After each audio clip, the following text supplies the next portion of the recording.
This is the Mulberry podcast, episode 16. I have a very special guest with me.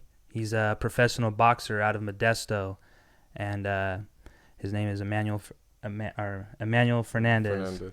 How you doing, bro? Good. Thank you for reaching out, man, and coming on. I appreciate that. No, I appreciate you. But before we get into the boxing part, because I want to take some time and talk about that, I wanted to give you a chance to talk about your background a little bit, like where you're from, how was your upbringing, things like that. So yeah, it's good. I was born in Modesto, California, and I have 4 siblings. I have 3 sisters, and 1 brother, and I'm the youngest out of all of them. So I was always that little dude. Well, I grew up in like the worst neighborhood you could grow up in, bro, for sure. In Modesto? Yeah. And it's called, I'm from Modesto, California, but the hood I grew up in is Airport. Airport? Yeah. That's why when I come out of my fights, I always have like Airport or a little airplane. Oh, okay. On my shirts and stuff. But I grew up there, and I would always chase my brother around the neighborhood. He was like older than me, so I would always be chasing him and stuff. But I grew up so Pops like got sent away when I was like 5 years old, because back then like people think Trump is like crazy or nah, bro. Back then the ICE still used to be crazy. So all my mom's side of the family, they all were like they were citizens, but my dad was the only one that wasn't.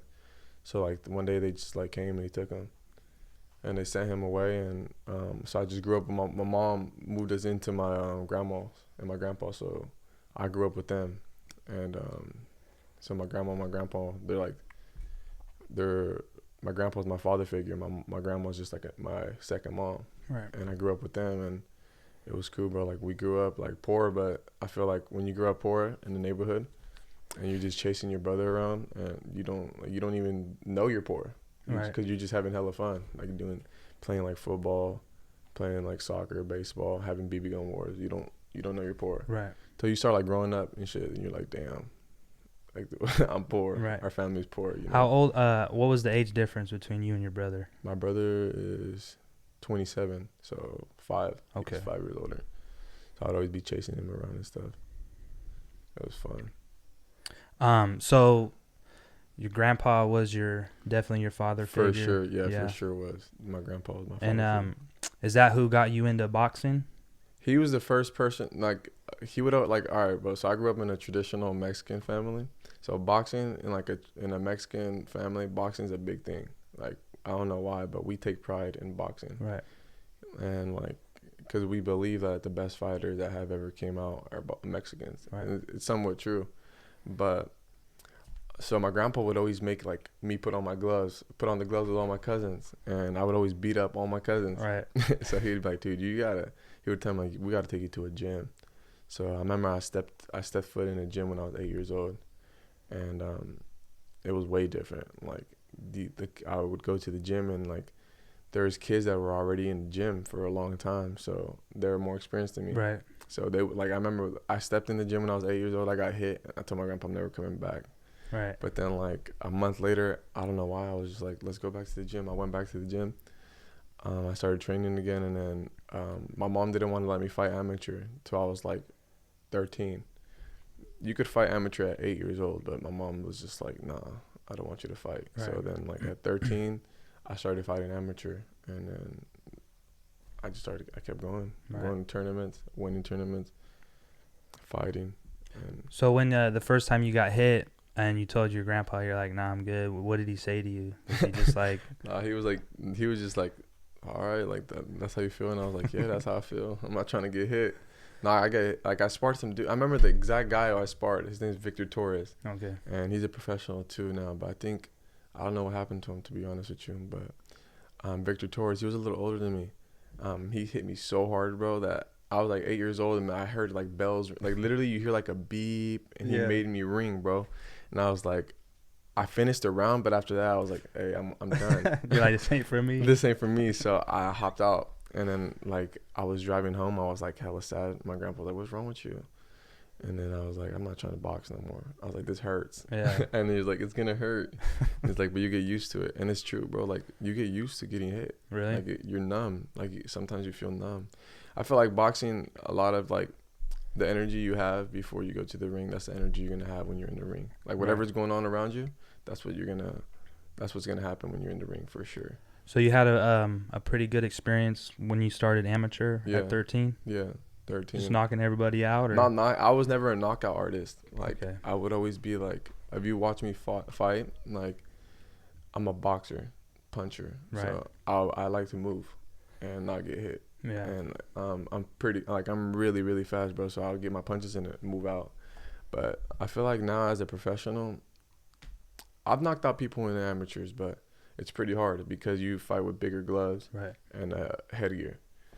And then as a professional, bro, like you could just feel it. Like the gloves are so small, so whatever you hit's gonna fall. Right. So you were saying your weight group has like small gloves. There's not much padding. They're 8-ounce gloves. Right. So 147 and down, like so 147 pounds. I fight at 147. From 147 down, it's 8-ounce. And then once you hit like 154, I believe that you could make like in the contract, when you sign a contract, I believe that you could like at 154 you could choose. So if you want to fight with 8 or 10-ounce. Oh, okay. But I know once you hit 160, there's no like you don't have a choice. You have to fight with 10, just for safety reasons. Yeah, man. Because if they're bigger boys. Yeah, if you connect hard enough, you're gonna feel knuckle. Yeah, yeah, for sure.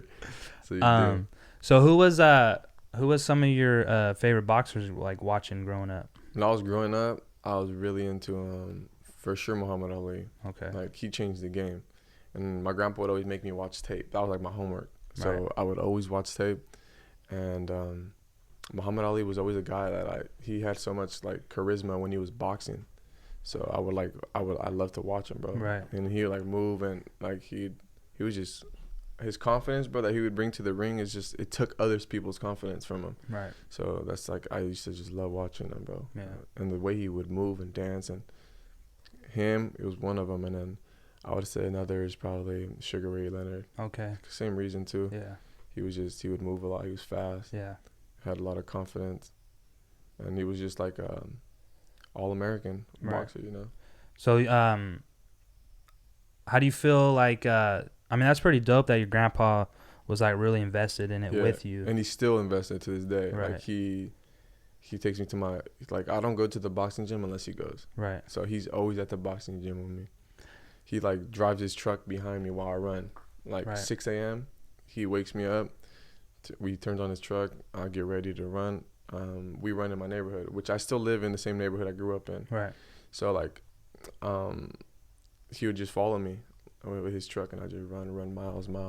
So he did that this morning? Yeah. Yeah. So we'd be doing that, and then, he went to my first fight. I got him I was like, yeah, he needs to be right in the front, right in the front, and he watched me, and then it was tight, bro. Him watching that. I think that's important. I think that's one of the biggest things is to have a good support system, especially because something like boxing, man, that's fucking tough. There's nothing easy about that. Yeah, nothing. You know, working out, your diet, your everyday life. That's literally your life. You don't really have time for much else, you know. So I think that's awesome that you have someone who is right there with you, even when you don't feel like doing it or you're tired. Like they're right there, like, we have to do this. Yeah, you know? you have to. Yeah. And like, I feel like support. Yeah, like you said, support's like for sure the main thing. And even if it's not my grandpa, like my mother's like really supportive. Right. Yeah. So my older brother, he's just like my older brother. My older brother, bro, is like my older brother. We live different, bro. Me and my older brother, because my older brother, you could say he's like the product of a kid from the hood, bro. Like my brother, you know, my brother's way different than me, bro. He's like. He's from the hood, bro. So, like, my older brother would always tell me, like, bro, like, you have a gift, bro. Like, just stay focused on what you're doing in boxing. So, he would always, he don't let, like, he's probably the most person, like, the person that's, like, the biggest on, like, doing things that I shouldn't be doing. Right. He gets so mad, bro. So, that's why I just don't do nothing, not to not disappoint him, not to disappoint anybody Right. that's like with me, you know. Right. So he never got into boxing. You guys kind of took different routes. Yeah, we took different. Like Okay. my brother was just like always doing his own thing. Right. Well, that's good that he's supportive of you, man, and like wants you to do good and stuff. You know? For sure. Hey. And he for sure, bro, like he's supportive, bro. Like he he helps me out a lot, bro. Like he'll buy me like my running shoes, so I won't spend my money. He'll like buy me my running shoes. He'll pay for flights, like to go to Mexico or whatever, and he'll send me money when I'm in Mexico. So just to make sure I'm good, you know. Right. Yeah. And yeah, he's good, bro. So what age did you turn pro? 21. 21. 21. Okay. So I turned pro at 19, but I signed my first contract when I was 21. Okay. So what was like I mean you signed your first contract at 21, so at 19 they just tell you like? Nah, so you have to go to the state athletic commission here in California. Okay. And then they check if your head is good, because you had a lot of amateur fights. Right. They check your head to see if you are still functioning to be able to fight, like see if you're okay, you know. Right. So they see that, and then they decide if they want to let you become a professional, and then they decided to let me turn pro. And then I remember I signed my first contract. Actually, I signed my first contract when I was like 20. Okay. And then I went to LA. I was gonna make my pro debut in LA. I was fighting some dude from LA, and I went there and I weighed in, bro. On 147, he didn't show up. For real? Yeah, on a contract, bro. Wow. So I was just like, whoa, this is crazy. So what does that count for you? It don't count as nothing. Don't count. They just paid me. They told me to go home, so I went home. Easy money, right there. And then I don't know what happened to the dude. I think when you do that, bro, like that's like I think you get your license like suspended or something. Oh, okay. So I got sent home, and then at 21, that's when I had my first professional fight. Okay. August 3rd, 2019. So how was that? You know, well, how was the training? Was your training different up to the fight, or was it like the same, or was it more intense? When I turned pro, they changed my style completely. I used to jump around a lot. Did you get a new? Did you get like a new staff around you, or was it the same people? Same people. Okay. But we always knew that one day I would have to change my style, because when I was an amateur, I would always tell my coach, "Man, my legs would burn." Because I would always jump around. I would always be like a little bunny. Right. Because it was 3 rounds when you're an amateur. Right. So you could do that. I would just jump around, hit, jump. And I would always go to the corner and be like, dude, my legs are on fire. Cause he's like, you're jumping too much. He's like, try to relax more. So I remember like probably like my last 4 amateur fights, they started telling me like, just relax more. Don't jump as much. Just move a little bit back, or take a step instead of jumping. Take a step, because if you think about it, when you jump, you pick up all your body. Right. When you take a step back, you're just stepping back. So jumping gets you more tired because you're lifting your body. So we would practice on that. Like we made that transition from an amateur style to a professional style really good. So and it worked out pretty good. Now I'm just like more relaxed. I'll move when I have to move. Like whenever I have to be quick to move out, boom. But I just be relaxed. Just try to move my head a little bit more.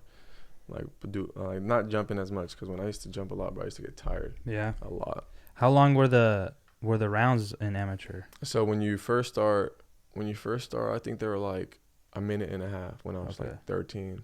So you could definitely get away with like for sure. A lot probably. And then when you turn like, I think they were 2 minutes. When you turn like when you start fighting more, because I know the little kids like at 8 years old, they're fighting at a minute. Right. And then I think it goes a minute and a half, but then it goes to 2 minutes. I was fighting 2 minutes for a while till I got open fights, and then I got older. I started fighting 3 minute rounds, 3 rounds amateur. Okay. So how many times have you ever been knocked out? Never been knocked out. Thank God. How many times have you lost in amateur? Have you ever like met like some dude who just like, fuck, man? To be honest, bro, like I can't say I ever lost in the amateurs. I have lost, but sometimes in amateurs it's so messed up, bro. Like the amateur game in boxing, I would go to like the Fresno or LA, and I would fight people from LA or Fresno, and kind of like the home crowd. Right. So they would just crowd has a big effect on the judges. Right. Okay. So they would just take the fights from me. I would beat up kids, bro, so bad. Like in Fresno, I remember this one time when I was like 16, I beat up some kid so bad, bro. Like his whole face was like, it was broken. And like, bro, when they lifted the hands, the judge lifted my hand, but they said the other kid's corner. So they gave him the fight, but the judge was like, there's no way that. So he lifted my hand because he thought I won. Right, right. And they were like, oh, no, it's the other guy. So then he was like, oh, my bad. So then That's fucking foul, bro. He lifted the other guy's hand, and I was like, damn. And then, like, the kid just shook my hand. He's like, you're good. And I was like, thanks. Yeah, he's probably like, yeah, you fucking beat me. Bro. Yeah. So then I just dipped out of there. And that's messed up. The amateurs are like, the amateur game is messed up, bro. Right. For sure. There's no amateur, like, fights in Modesto? Or yeah, there is. There's? I fought a lot of times in Modesto Okay. as amateur.